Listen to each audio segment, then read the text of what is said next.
begin with today's seminar, let's have a quick round of introduction so that we also understand the audience that's gathered here today, right? So,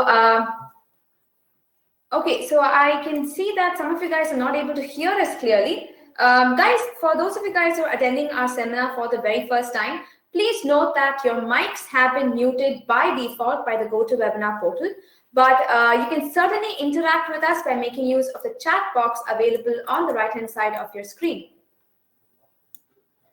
Okay, so if you guys can hear us loud and clear, can you guys type in GRE in capital letters and let us know right now? Okay, wonderful. Seems like you can hear us. So thank you so much for joining us today. A very, very warm welcome to Akshay, Varun, Deepankar, Karan, Abhishek, Ankur, Anuj, Drishti, Gokul, Akhila. Wow, a lot of you guys are joining us. So very warm welcome to all of you. So without any further ado, let's quickly get started because we have a lot of things to discuss in today's seminar, including the application timeline that Aditya followed. What are some of the tips that he has in terms of shortlisting universities and writing the perfect SOP, as well as what to do in order to get funding. And Aditya himself has secured a lot of scholarships, so he'll be talking on all of these different aspects today. So let's quickly get started, shall we? Yeah. Perfect. So before we get started with the seminar, let's just understand the audience that's gathered here. So to get to know you guys better, we have a couple of questions lined up for you. So the first question is to understand, what are you guys currently pursuing? Can you quickly take a second to answer this poll that I have launched on the screen, guys?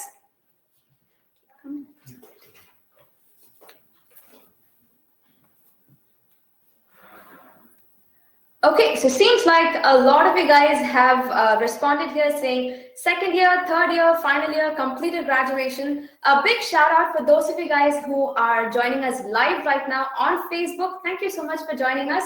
Today we have Aditya Venkatraman here with us joining live to discuss his admissions journey that led him to 4 top admits, which is Georgia Tech, Caltech, Purdue, as well as Cornell. So we'll be discussing everything in detail in terms of admissions timeline, SOP writing, university shortlisting, funding, etc. So do stay tuned, leave in your comments and let us know what is it that you'd like to ask Aditya, and we'll pick up questions from the live event as well. Right, so let's quickly move on to the next question as part of this round of introduction, and that is to understand when are you planning to give your GRE? Because GRE is one of the most crucial steps to your applications process. So let us know, what is the timeline that you have set for yourself? Is it in the next 1 month, 1 to 2 months, 2 to 3 months? What is it that you are targeting in terms of timeline for your GRE? All right, let's quickly move on to the last question as part of this round of introduction, and that is to understand when, which admission season are you guys targeting? Now, this is very important because depending on the admission season, you have to streamline your GRE preparation and your applications timeline accordingly. So let us know which admission season you guys are targeting. We can see a huge majority of you guys are looking for fall 19, which is perfect because Aditya himself was a fall aspirant, right? Yeah. Fall 18. So for those of you guys who are applying for fall 2019, I think you can gather a lot of insights and valuable learnings from Aditya's experience. So shall we begin today's seminar, guys? What do you think? Are you ready? Shall we begin the seminar, guys? Are you all ready to begin today's online seminar? Fantastic. Yes, says Abhishek. Yes, says Kritika, Raju, Somesh, Akshay, Tanmay, Darren, Janvi, Abdul. Fantastic. Let's begin. So let's begin with an introduction of our guest here. Aditya, can you just introduce yourself to the audience? Hi. As she said, I'm Aditya. I studied BTech and MTech in mechanical engineering at IIT Madras from 2013 to 2018. I secured admits from Cornell, Purdue, Caltech, and Georgia Tech. I'll be joining Georgia Tech for my PhD in mechanical engineering this fall. My GRE score was 333. My quant score was 170, and my verbal score was 163, and my writing score was 5. So I'm here to share my experience of the admission process and hopefully help you in any small way to throughout the next 6 or 7 months, so that you can get in your own way, you can achieve the best admits possible.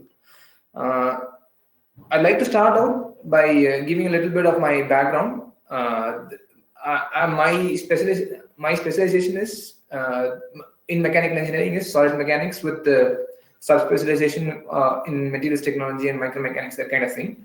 All my PhDs are funded. All the PhD offers that I got were funded from Georgia Tech, Caltech, Cornell, and Purdue. As it is with most PhDs, my aim for this presentation or the seminar would be going over certain points. The first of which will be the timeline for the university admissions process, which I followed and which I think you should follow, which won't be the same because I didn't follow the ideal timeline that is generally followed by students with very good admits. In the next portion is the next part that I'll be talking about is the next part that I'll be talking about is the professor and university selection. How to select the correct universities and correct professors for your profile, so that you can get a positive response from them. The third portion that I'll be talking about is how to overcome some of the challenges that you'll be facing during the admissions process. Specifically, the multitude of tasks that you'll be faced with the multitude of tasks that you need to accomplish in a very short time frame. And I want to give my thoughts on how to give a fair amount of time for each of these tasks and accomplish them satisfactorily. The last portion will be the next portion will be how to bring all this together in a nice, concise, and very persuasive SOP that will clearly delineate your interests in these subjects in the specific subfield, so that the university will give a positive response to you and the professor will give a positive response to you. The next point is about funding. What are the different avenues for funding, and how is it possible for MS and PhD candidates to get funding for their graduate study, and the chances of it, and what are the factors that determine whether or not you get funding. I don't pretend to be an expert on this subject. I'm just giving my thoughts on this, and I hope it will help you. That's okay. I mean, funding is something which nobody can really predict, or nobody can have like an exact formula to get funding. But from your experience as someone who has secured so much scholarship, I think we can certainly pick up some valuable insights from your experience. Yeah. So on that note, so he's given you a detailed agenda for today. So I hope you guys will find it interesting, and let us know at any point of time. Please post in your comments or your doubts or questions for Aditya as a comment in using the chat box. And for those of you guys who are live on Facebook, use the comment box, and I'll pass that on to our guest here. Right, so on that note, let's begin today's online seminar. So the first question, or the first thing that we're going to be discussing, are the admits that Aditya receives. Now, stellar admits. So can you take us through the admits that you have secured, Aditya? I applied to 9 universities this time. I got admits from 4 of them. I got admits from Cornell, Purdue, Georgia Tech, and Caltech. I applied for a PhD in mechanical engineering in all of those universities, and all these admits are, of course, PhDs. So since I applied for a PhD, they are all funded. The amount of funding is different for different universities. That's obvious because it depends on the location and whether or not the university is located in a rural area or an urban area, things like that. The overall, I'm quite satisfied with my offers, and Georgia Tech is as far as the admits I've got, Georgia Tech is the best university in this list for mechanical engineering, so I'm going there. Wonderful. What else do you? You can talk about the funding that you have received from each of these universities. Okay. So that we get an idea of what kind of funding you receive for a PhD program. So each of these universities has a specific funding avenue for its graduate students. You'll all be funded if you were to get funding through the assistantships process. You will be either doing a half TA and a half RA, half TA or a half RA or a one-third TA and one-third RA. So with Purdue, my funding amount was 24,000 a year. With Georgia Tech, it's 30,000 a year. With Cornell, it's around 29,000 a year. And with California, with Caltech, it would have been 35,000 a year. Which taking into consideration, for which you need to take into consideration living expenses in different areas of the United States, and of course California is the highest. So realistically speaking, Georgia Tech is effectively a higher amount. Not that that was a factor in my decision or anything, but what I mean to say here is don't go just by that number if you do get funded. The important thing is to choose the right university and the right professor. And for me, that certainly was Georgia Tech, and that's why I chose it. Amazing. I mean, that's very, very important. And we will be going through in detail how to select and shortlist universities for yourself. So, right. So I can see some questions regarding RA and TA. So Akshay is asking you what exactly is TA and RA. So TA is teaching assistantship, and RA is the research assistantship. The teaching assistantship would require you to assist the lecturer in his duties, which would include creating and grading assignments, maybe even final term papers and things like that. If he's going for a conference or he's presenting something somewhere, you might have to take over his duties, teaching duties, and do the classroom presentation on his behalf. So those are the things that TA is required to do. And RA, on the other hand, is a research assistant, where you'll be working with the professor as a part of his research group, working on a certain research project, and where you'll have the same kind of deadlines as you would in a TA-ship. As far as the RA-ship is concerned, the timeline is a little loose. So you may not be, a TA-ship is often given for a semester, and an RA-ship is given for may not be for a semester. It may be for 2 or even 3 semesters.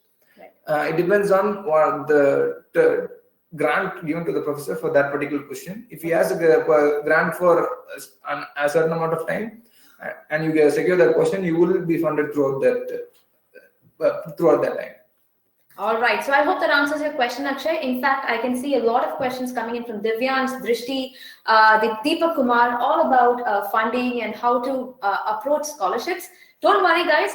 We have a separate, section of the agenda devoted to funding, which I know is on top of all of your minds right now. So we will definitely cover that up while we are discussing scholarships. So I would suggest that you stay tuned for the specific discussion on funding. I'll definitely pick up your questions at that point of time, right? So let's quickly begin with the admissions timeline that Aditya followed for the application, because I believe admissions timeline is very important that you plan it well ahead, right? For those of you guys who are planning your admissions process for fall 19, it's very crucial for you to note this down. So from your experience, Aditya, can you share what exactly would be an ideal admissions timeline to follow?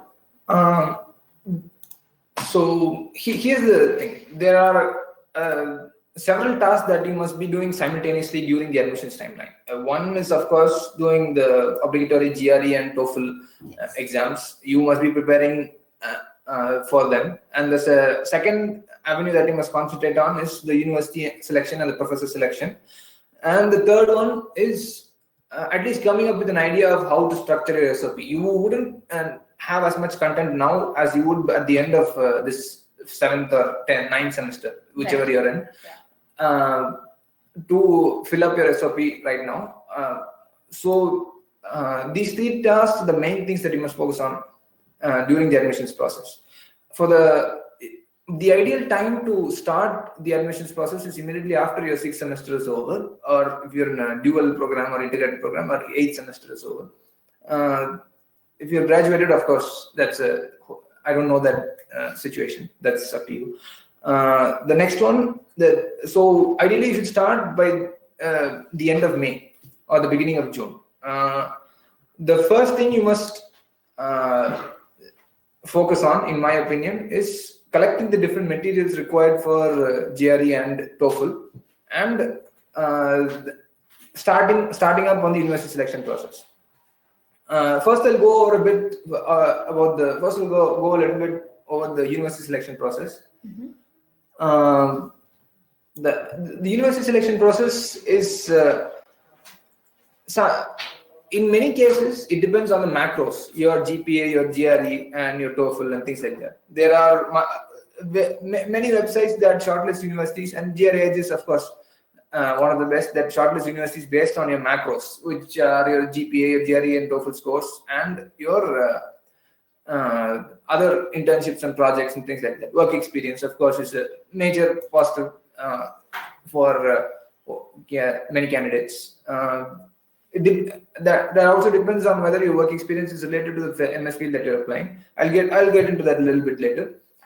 For the university shortlist, these are the things. There are a standard set of procedures that you must follow to shortlist safe, moderate, and ambitious universities. Mm-hmm. If you follow the instructions, there are a lot of instructions in a lot of websites. Pick one. Certainly GRE is one of the best. I suggest you follow their methodology to select your safe, moderate, and ambitious universities, and finalize the list. In my personal experience, I'd like to share with you what I did for shortlisting universities. So what I did was talk to a lot of seniors who have gotten into top universities. So I had a rough estimate or a rough judgment of my own profile, the projects that I had done before that, and all the research papers that I published beforehand, and all that. My perceived and real deficiencies in my profile were enunciated in a better fashion when I talked to my seniors. I could discern for myself, okay, I have these strengths and I have these weaknesses. I could clearly tell that this guy had a certain set of weaknesses, this guy had a certain set of strengths, and he was able to get into this university based on these strengths alone, and the university was able to university didn't look too much into his weaknesses. So I had a good estimate on which university would select me based on my specific profile, based on my thorough research of profiles that had previously gotten into that specific university. Mm-hmm. That is, I would say, the best source of information that you can get on your own. Nobody is going to help you do this task unless you nobody's going to help you do this task. It's also helpful if you can contact alumni from that university who you may know. It's not necessary that you know them. Of course, they are from your university, and you don't know them. They'll certainly be open to helping you. Even other than that, if you can contact some seniors in the university, and you can send them their CV, and you can ask them, okay. I have this so-and-so profile. I am interested in this research done by your group. Do you think this professor will be interested in me? It's a good way to get an idea before you apply to the university itself about where you stand. So whether you certainly shouldn't make a decision of whether or not you apply to the university based on this alone, but it'll better help you. Estimate what are the deficiencies in your application and how to alleviate them in the time remaining. Okay. Just one question in the meantime. You spoke about professors and contacting professors to understand whether you fit into their research, right? So I have a lot of questions coming in from students like, how did you get get in touch with the professors? Like Gadi says, how did you contact the professors? Yeah. So can you share what are some of the things that you can do so that you can get in touch with them? Yeah. So I'd like to point out that many of the universities, many of the top universities in the US, they have very organized websites. Each department in the university has its own website, and each department has a variety of methods of classifying faculty into different groups. They'll be classified based on which interdisciplinary research institute they belong to. They'll be classified based on which research area they normally conduct their work under. They'll be classified under. They'll even be classified under their H index or other citation-related measures. So you can find out based on the subfield that you're interested in. You can very easily find out if you have a university in mind. the list of professors in that subfield, which is again a rather broad thing in itself. I would suggest you start with that alone in the beginning, and you divide the list of professors based on your subfield in 2 or 3 areas. If one of the professors is research statement or research, one of the problems that he's working on directly aligns with your research problem or your master's thesis or your bachelor's project, certainly go ahead and keep him at the top of your list. Your whole SOP will be built around trying to convince that professor to accept you as a graduate student or graduate advisor. Okay. The second type of this thing would be second type of classification would be to shortlist professors based on the gross measure of relation between your research, your work, and his research. That is, if he uses some tools that you use, if he uses some models that you use. For example, if you use a specific numerical algorithm, and he also used that algorithm in one of his papers, that's a nice way of establishing a rapport with the professor's work. Okay. We need to be very specific, yeah. right? Because they also understand that you are also somebody who's well versed in the subject and you're passionate about it. So being kind of specific helps right there. Okay. Yeah. We have a question here from Darren. He says, "Is this necessary if I'm applying for masters?" It certainly helps. Yeah. The differentiation. There's no stark classification between the work done in a master's degree and a PhD as far as the United States is concerned. So you're only doing the research project that a PhD student is doing for a shorter duration of time. Right. So as specific as your profile is, as unique as it is, if it aligns very well with the professor's research interests, you can at least be sure that he's going to look at your profile, take a second look at your profile, and that's in many cases more than sufficient, because you need to understand these professors look at hundreds of applications, and if one or two of them catches their eye in a very unique manner, I wouldn't say it's a sure thing. As long as your macros are good enough, your chances of getting in are much higher than a generic application. What exactly would you define as macros? Macros are the CGPA and GRE TOEFL. Those are the cutoffs. As long as you clear the cutoffs, and you don't have any other deficiencies in the application like backlogs and things like that. Yes. This will certainly help. Okay, so just to answer a couple of questions in bulk, for example, Sarvesh says, how do you know about the professors and their research? And how do you get in touch with the professors of your research interest? I'd advise you not to directly contact the professor before you apply. At least in my opinion, that's a little short-sighted, because they receive hundreds of emails every day. So these solicitations are generally directly go into spam, and they don't even look at your mails. The best thing to do would be to contact a graduate student in their research group, who will be much more likely to reply than the professor itself. Keep in mind that those graduate students are also busy, and it might take them a while to reply. So it's better that you start early, right now, if possible, to get a feel of the work done by that particular research group. If there's a particular student in that research group whose work closely aligns with yours, that's excellent. You can maybe ask him to send his PhD or master's research proposal. That is, of course, they're 100% free to do so. I have plenty of research proposals in my inbox from graduate students in the research groups that I wanted to work under. Okay. So, and that's an excellent way to get a feel of what's being done there and how to adjust your profile going forward, so that that professor will take a look at your profile a second time. How do you do that? For instance, this is where the slogging begins.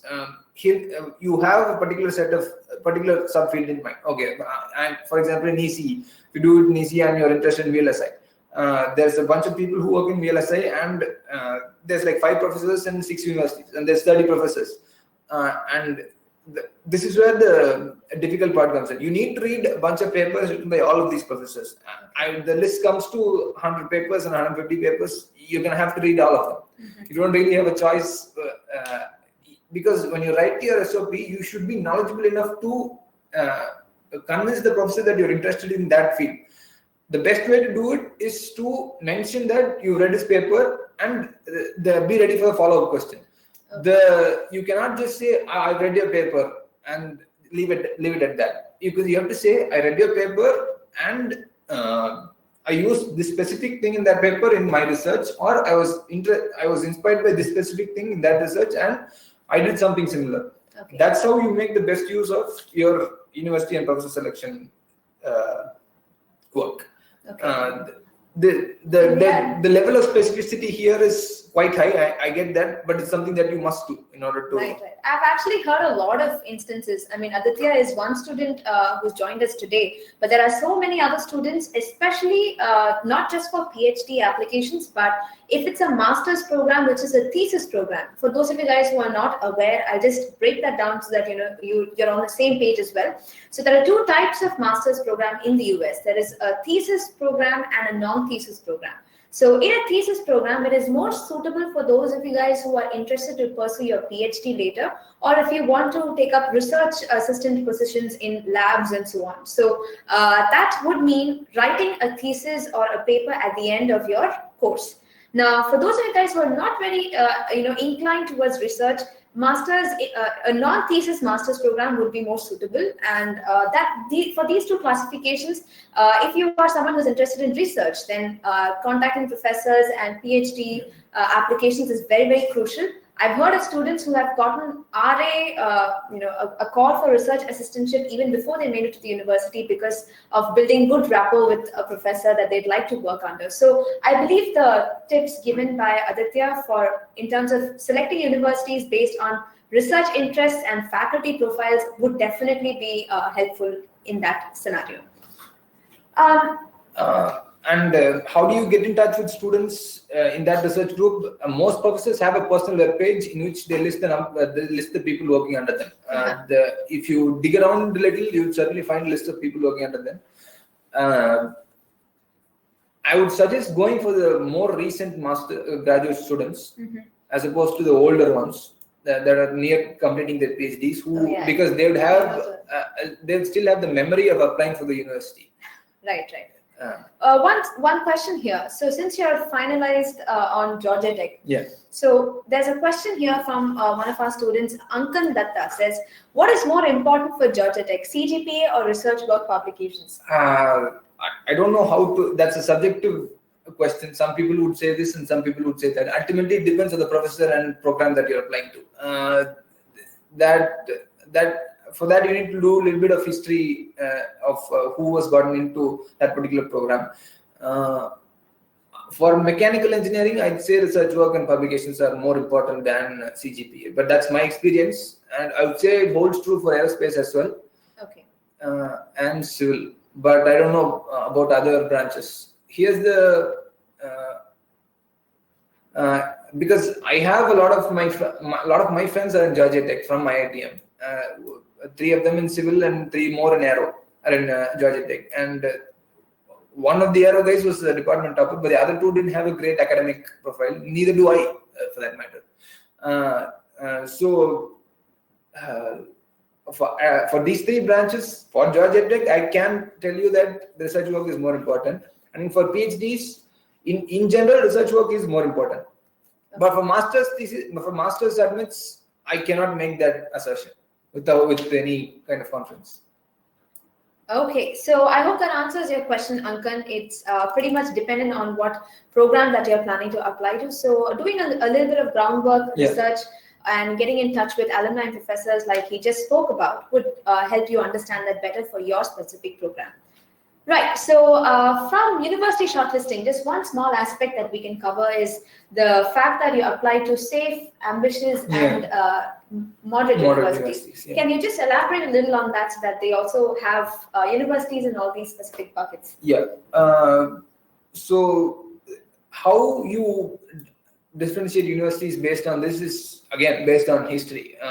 You look at the list of people who have been admitted. There are plenty of websites that give this list. People publish their information without divulging personal information, right? They publish their profiles and they say, I've gotten admits from this so-and-so university.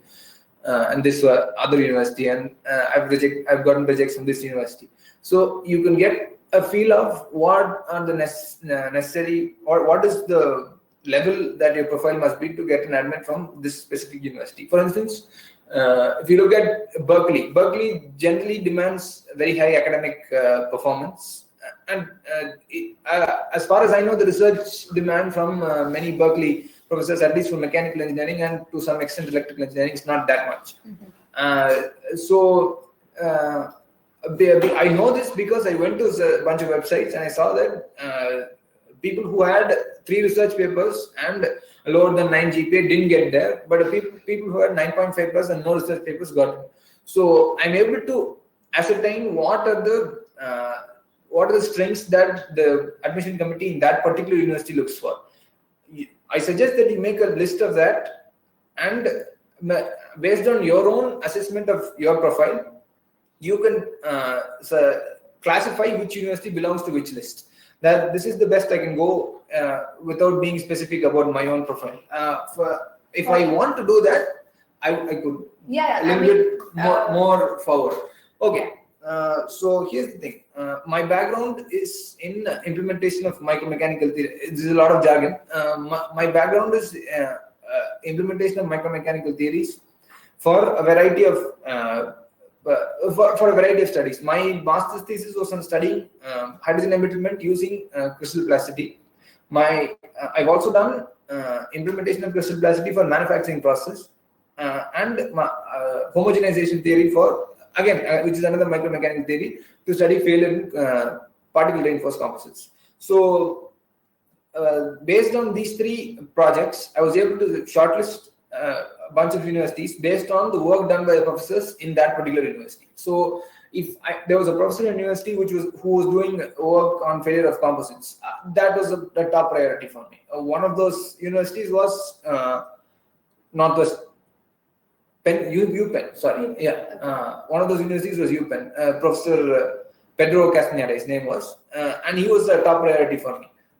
One other, Georgia Tech, of course, focuses on implementation of crystal plasticity and other associated models to study manufacturing process, forming process, rolling process, and things like that. So that was the top priority for me again. University of Illinois was another top priority for me because there's a research group which I closely followed for my master's thesis. The professor's name there was Petros Sophonis. Okay. I ultimately chose Georgia Tech. And Purdue also was one of the priority for me because they use similar models to study recrystallization during casting and rolling process. I got into Purdue and Georgia Tech, and of the 2, I was able to discern that Georgia Tech was a better offer for me personally. Certainly, other people who chose in Purdue. I know people who chose Purdue over Georgia Tech, in fact. So the final decision is, of course, after your results have been out. How to choose these universities is based on your profile. Okay, I'm doing this particular research project that uses so and so models to accomplish so and so results. There are X number of professors who use these models and Y number of professors who focus on these results. Maybe they don't use the same models that you do, but they are focusing on that research problem. So both of those categories should be of interest to you. That's what your approach going forward. In my opinion, that's what it should be. I just wanted to clarify. So, here at GREH, we follow this, focusing categorizing universities into 3 different buckets, right? Yeah. Safe, moderate, and ambitious. Yeah. So for you, your specific university list, what were in the safe, moderate, and ambitious category? For me, the ambitious ones were Cornell and Caltech. The moderate ones were Georgia Tech and Purdue.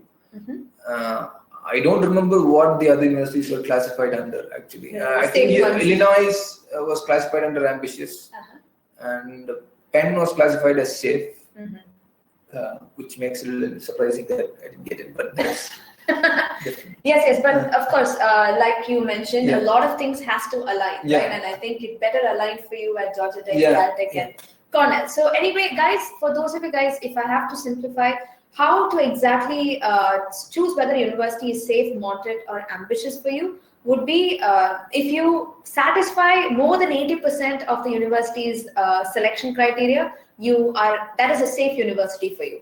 So anywhere between 50 to 70% would mean moderate and achievable for you. 50 to 70% of the admissions criteria. So if you don't really clear 50% of the admissions criteria, that becomes slightly ambitious for you. Okay, so just keep this in mind. It's a very simple classification that you can make for yourself, so that once you have shortlisted universities, you can easily choose what is safe, moderate, and ambitious for you. There are websites that do this for you. For instance, if you mention your CGP and that website, whatever the virtues are of divulging your personal information to an unknown website, maybe.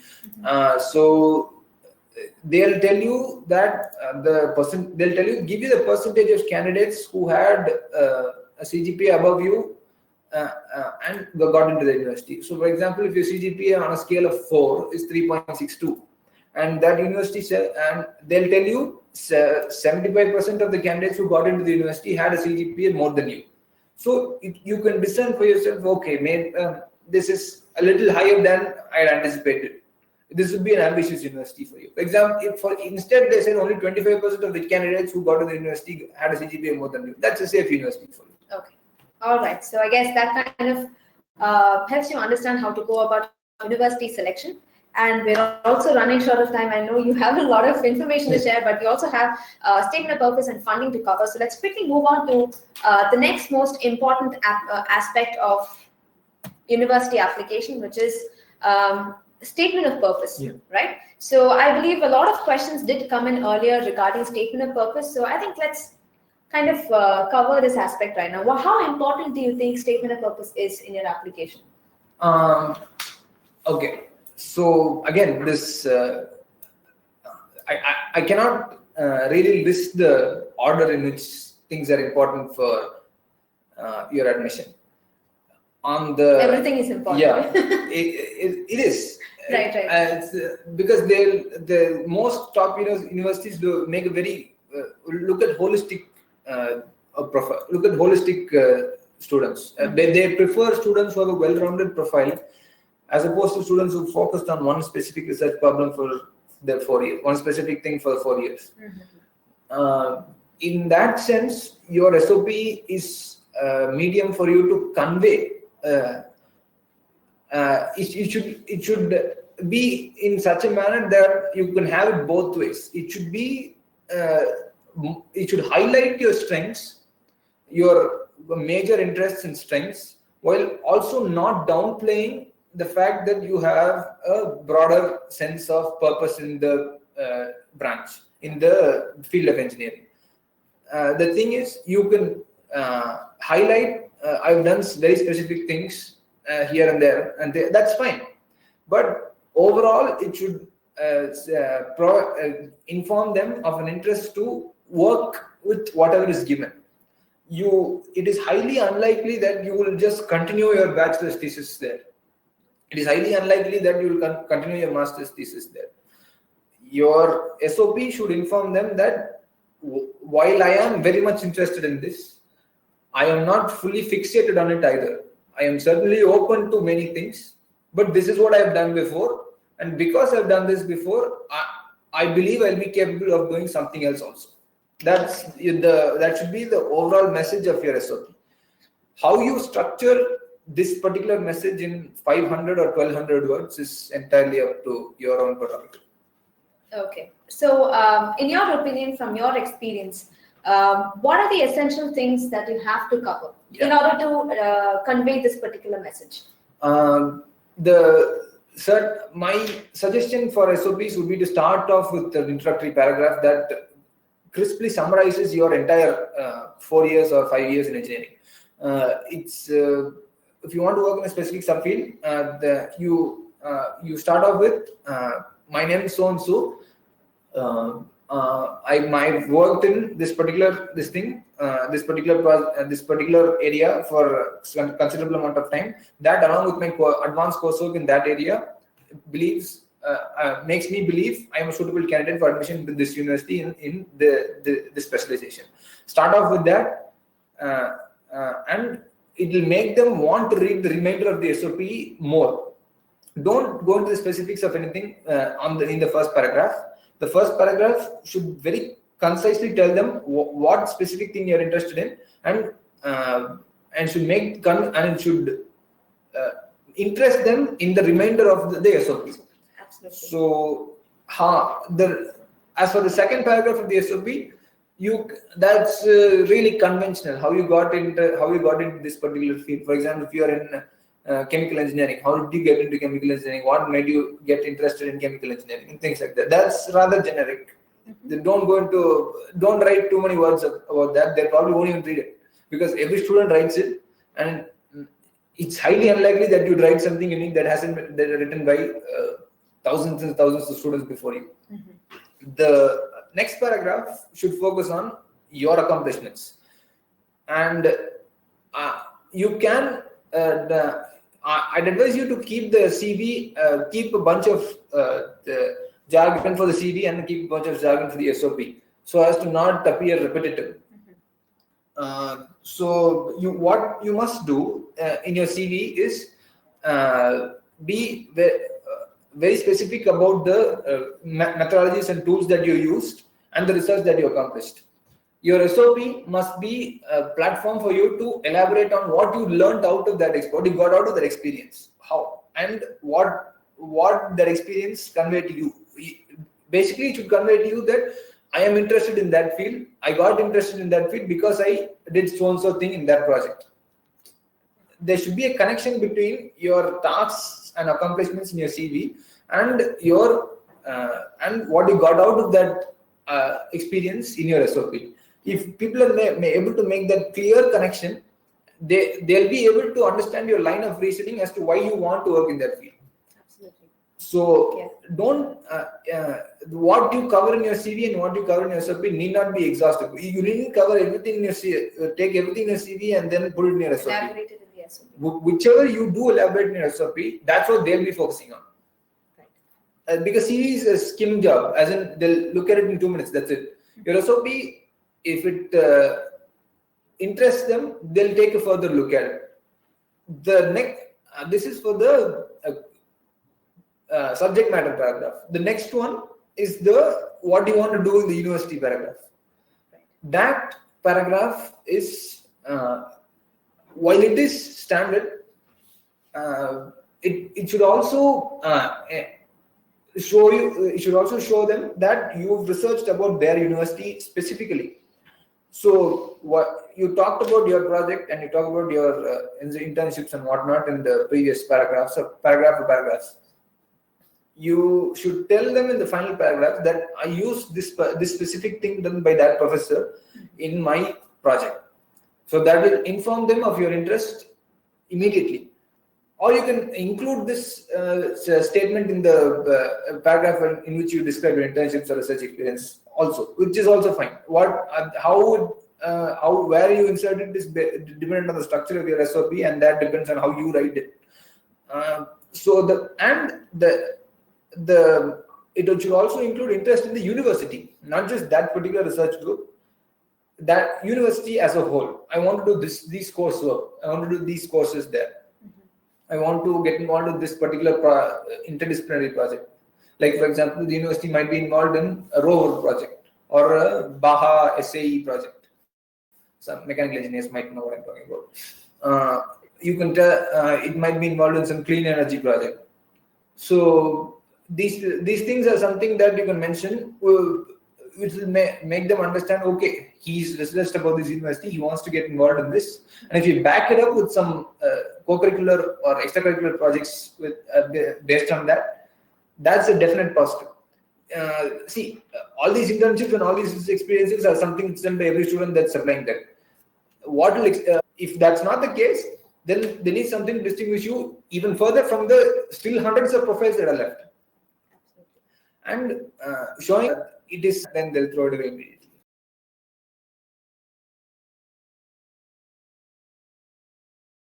Yes, but you have to kind of make it very specific to that university, right? Yeah, in fact, here at GREH, we prepare a master draft of the statement of purpose based on your inputs. You also, I believe, you had to fill up questionnaires and questionnaires. So from the master draft, we kind of derive the different variants for all the specific universities, and that's very important. So based on that, I mean, is there any other tip that you'd like to share on drafting SOP? You should mention your better that you mention your accomplishments in the SOP. In the sense that if you publish a research paper, don't mention the title. Mention the specific journal that you published it in. The journal name is more catchy than title, because if you have the same subfield as a professor, he'll know the journal. He won't know your paper, obviously. He'll know the journal. He'll know the conference. If you went to a conference and presented it there, he'll know the conference for sure. So you can present the name of the conference. Those are things those are worthy of being highlighted. The density of highlighting, and this is a very crude metric, but the density of highlighting in your SOP might determine whether or not you get in there. Okay, so I think that's a very crystal clear point. Make sure that you go into the specifics, right? Yeah. Absolutely. So on that note, guys, SOP is very, very critical, and we've understood why it becomes a very critical aspect, because it's the most closest that you get to a personal interview with the admissions committee. Yeah. This is where you pour your heart out, right? And that's where you kind of try and convince the admissions committee to pick you as a candidate from amongst thousands of applications. And Aditya has covered some brilliant points in terms of differentiating yourself. So on that note, how many of you guys are now motivated and inspired to make it into your dream university? Can you quickly show me with type in me and let me know here? Me says Deepak Kumar, Mrs. Prashant, Vedant, Smith. Myself says Pratiksha, Shamil, Chandra, Neeraj, Jyotsna. Shorely says Abhishek Datta. Prasanna, oh wow. So you've kind of inspired a lot of students out here. And wow, Satvik says best webinar till date. Thanks for this. Thank you. Thank you so much, Aditya. So anyway, I might know some of these people. Oh, I see. My genius. Okay. All right. So I can see that a lot of you guys are, excited by the facts that we've shared so far. And we in fact have a lot more. We still have funding, scholarships, which is a major chunk of some of the applications. And if you guys are looking for funding, I'm sure you'd be interested to know what are the things to keep in mind before you apply to universities. So before we get to that, I'd like to just ask you guys one question. So just like Aditya Venkatraman, if you need any kind of assistance in making it to your dream university, be it SOP drafting, carefully analyzing your profile and suggesting the perfect universities for you in safe, ambitious, moderate category, and also helping you with the applications process, let us know in what way GREH can be of any assistance. I'm just about to launch a poll on the screen. You can let us know in what way we can be of any kind of assistance in your applications process. So you can quickly let us know whether it's GRE prep, admissions counseling, or both. If you'd like to talk to one of our student counselors, I can give you an opportunity to do that as well. Just type in me in the chat box and let me know, and I will share a link with you in private so that you can get your profiles evaluated from our counselors. Work experience, a lot of people have raised this point. I've seen that, it's very helpful. There's no two ways about it. If you have any kind of work experience, play it up well. If you have if you are able to get a recommendation letter from your supervisor, supervising officer, or research lab head, if you're working in R&D job, if you're a research lab head, that's quite helpful. But as far as age goes, there's no age discrimination as far as graduate admissions are concerned. There are a lot of people there in their 30s. So however old you are, if you are interested in graduate study, please do go ahead and apply. It's never too late. Yeah. Okay. I don't know how it works for other branches though. I've known people from electrical and mechanical use their work experience in a very positive way, but I don't know about CS or civil, for instance. Okay. All right, so I think a lot of questions here. We'll also talk about research paper and publications. I'm sure Aditya has a lot of information to share on that aspect. So just give me a second while I share the link with those of you guys who have requested for the profile evaluation.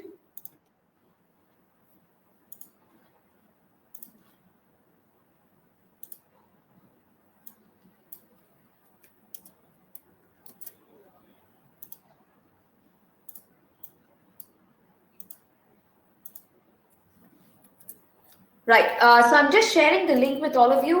This is the link where you can just fill in your name, your email ID, and your contact number, and you can get your profile evaluated from one of our student counselors. They'll be contacting you, and you can discuss in detail on how to take your applications process forward.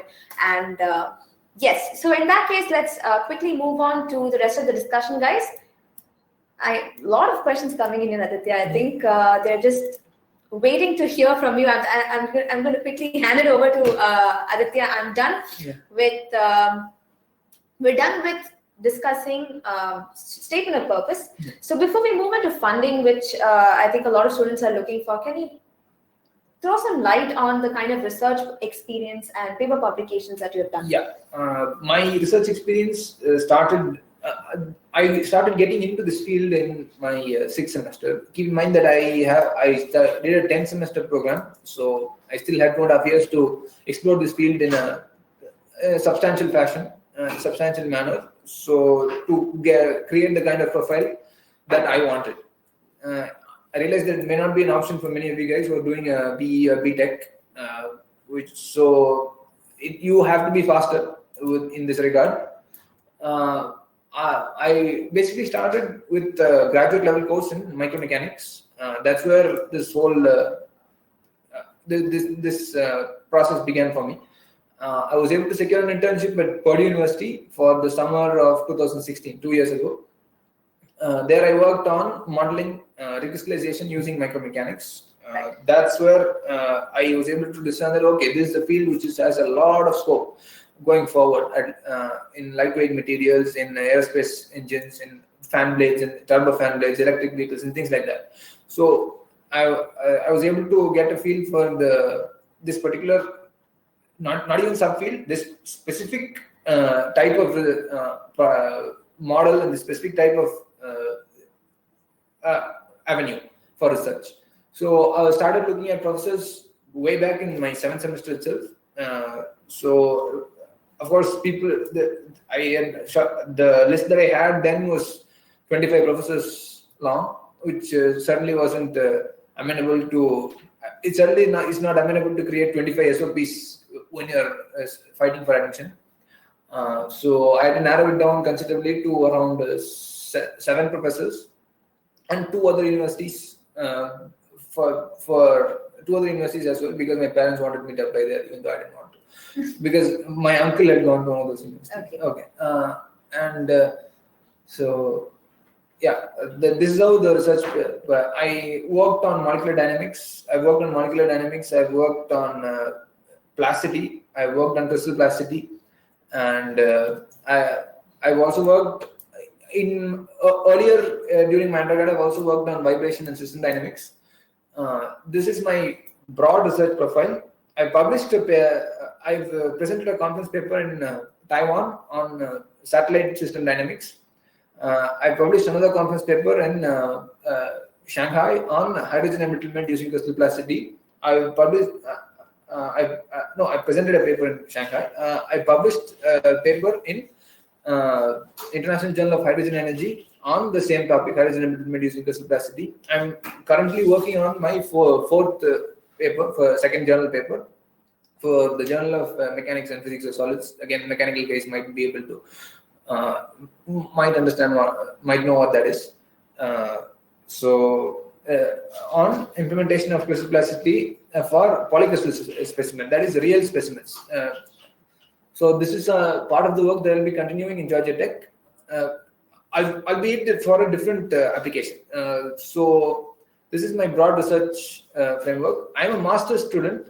Keep that in mind. So I've had a lot more time to work on my research projects than a bachelor student. So which is also necessary for me, because the entrance application process for a PhD is a lot more research focused, and publication is by default necessary if you want to get in. I do not think that's the case with master students, because they understand that it's in the timeline, in the time frame that you are given, it's not possible to publish, at least in a bachelor's study. So, however, if you are able to do it, it's a definite plus for sure. One of my friends, he was a bachelor student. He was a bachelor student, not a junior. the same year as me. He finished his studies a year ago. He published a paper and he got into published. He was able to publish a paper in his third year itself. And since he was able to do that, he got into Stanford. So yeah, it definitely helps. And he wasn't like a gold or silver medal or anything like that. So which I think is a basic necessity for Stanford. So it definitely helps for MS students as well. But it helps more for a PhD. Okay, having the volume of research. Yeah. You mean. All right, so I guess that gives us all a little more hope, especially those who are wondering what happens if you don't have I can research. share my CV. Okay, share your CV. Yeah. All right. Yeah, probably we could, or maybe you could elaborate on your profile, as in what exactly. I've done a bunch of projects. All right. So we'll share the CV with you guys in a bit, maybe as an email to those who have attended the seminar. Yeah. We can. Will that be helpful for you guys so that you understand what exactly was his profile and what are the things? I cannot do it for the other friend because that's not mine to share. Keep that in mind. Right. But we can help you out with Aditya's CV for that matter. All right. So having said that, let's quickly move on to scholarships because I think that's what a lot of students have been waiting for. How many of you guys are looking for funding? How many of you guys want to get funded for your master's program?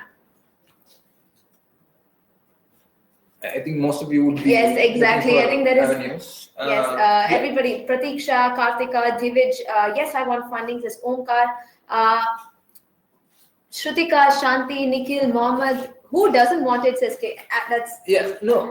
Okay. How many of you are applying for a PhD? Let me ask this question. Yeah. How many of you guys are looking to apply for a PhD program?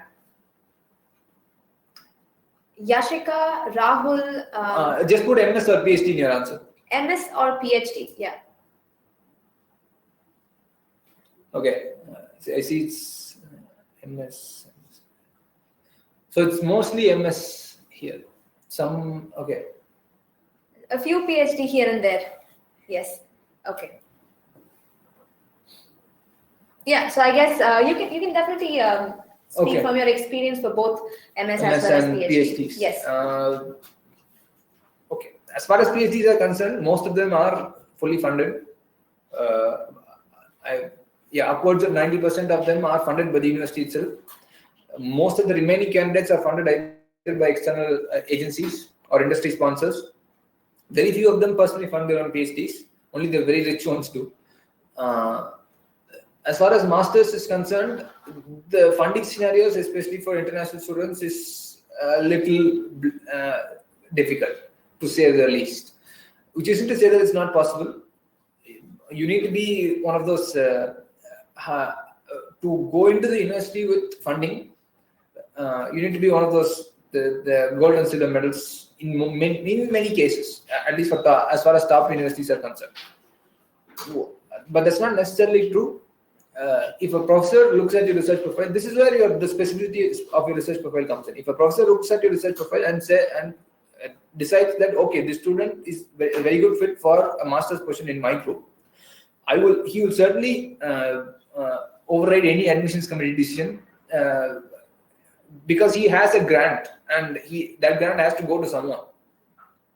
So certainly he'd prefer an American over an international student. That's obviously there. But if your profile is suitable for that position, he will give it to you without question. So as far as funding through RA-ship is concerned, this is how it works. It needs to be based on your profile. If you want an RA-ship going into the university, it needs to be based on your profile and it needs to be specific to the work that's being done in the research group. So that's why you need to craft your SOP in a manner that you can get that pointer across to the professor in a very clear fashion. As far as a TA-ship is concerned, I don't know people who have secured TA-ships going into the university. TA-ships typically are only given to third semester students, third and fourth semester students. You may be able to secure a TA-ship in your second semester because a lot of them are 3-semester programs. If you are not doing a fall internship, most of them are in fact 3-semester programs. So it's possible to get a TA-ship in the spring semester, but the number of TA ships available are quite low. There's no demarcation between international students and American students as far as TA ships is concerned. This is one good thing about the TA ship. But the number of questions are low because the number of courses in any given semester are limited by the time slots available. So and there are other things that you can do. There are also partial RAs and there are partial TAs as well.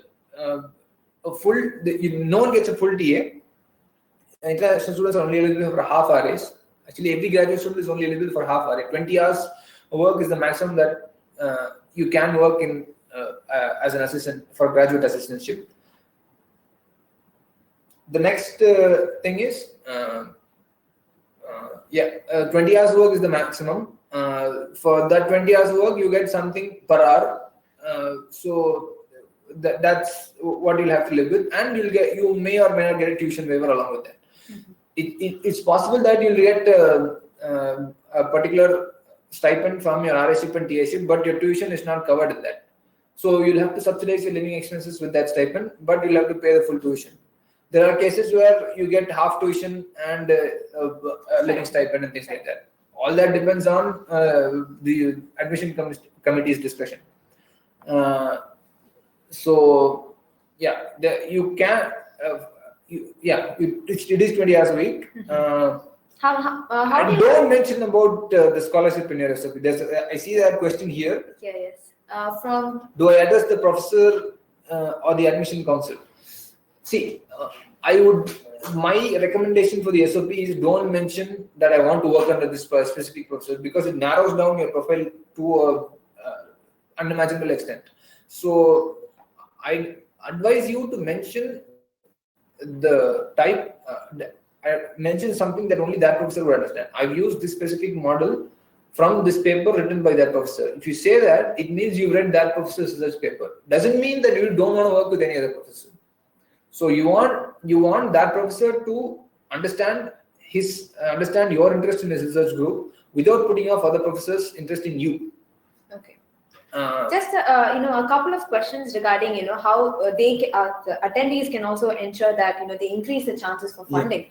What do you think can help them get funding, or what are the things that they have to do so that they also stand a chance for funding? What according to your experience would they be? Okay.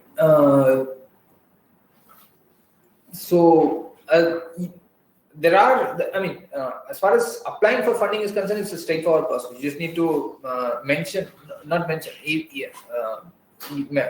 there's usually a tick box that says, are you applying for financial aid? That's it. Mm-hmm. Most universities don't require anything beyond that. Okay. Certain universities require you to fill, for masters alone, they require you to fill a TARA application along with your along with your actual application and send it to them.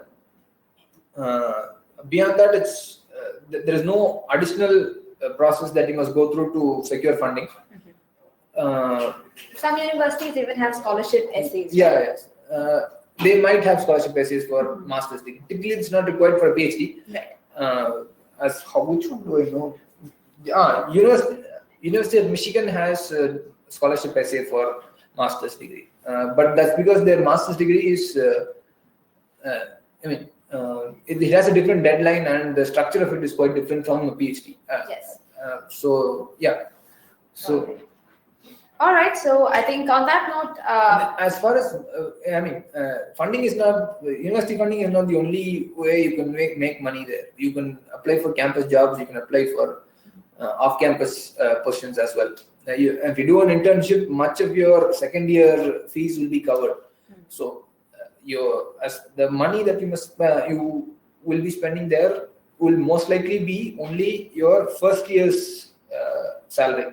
And if you do a fall internship, you can more than make up for it, because these internships at the graduate level pay quite well actually, and a lot of them, at least in top universities, are able to secure them. So if you do a fall internship in your third semester, you'll be able to more than make up for a significant portion of your first year's salary, first year's fees and living expenses and administrative fees and things like that.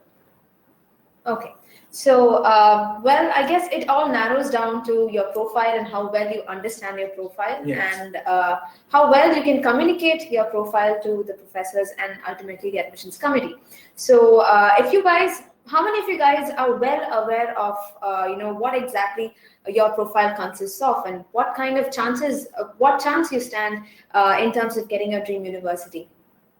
How many of you guys are clear about your profile and whether or not you can make it into your dream university?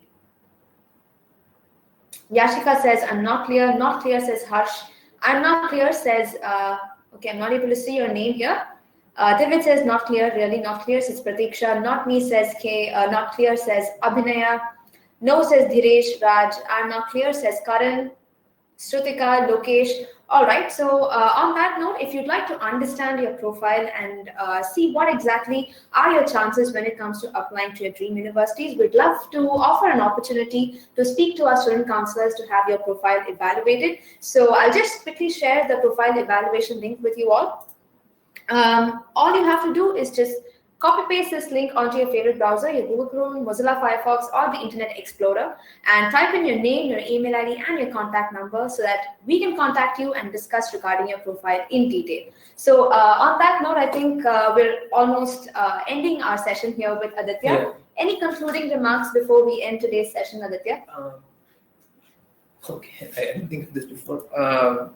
So, yeah. Your tips for Fall 19 aspirants, anything that we haven't covered so far?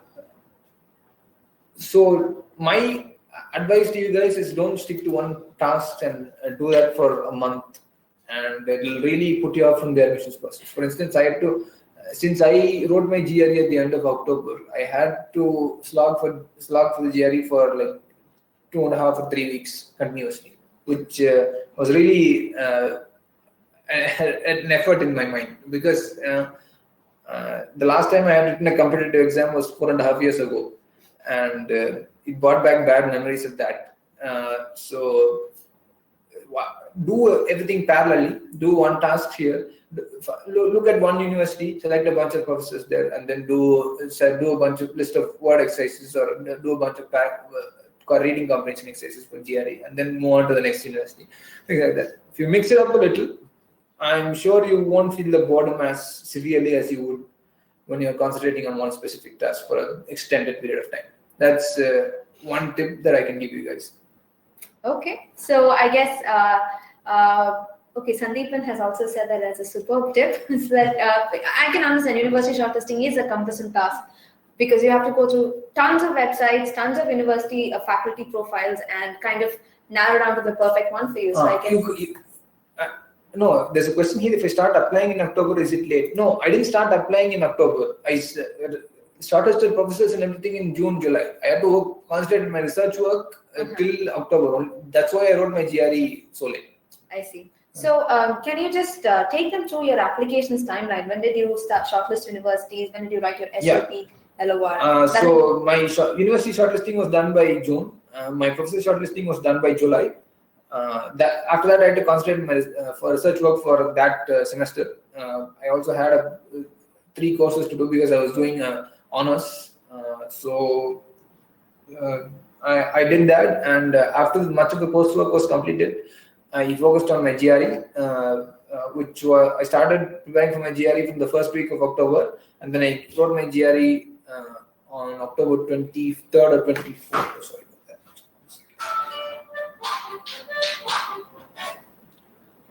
23rd, and then I wrote my TOEFL on 25th. So yeah. All right. And by when did you start receiving admits?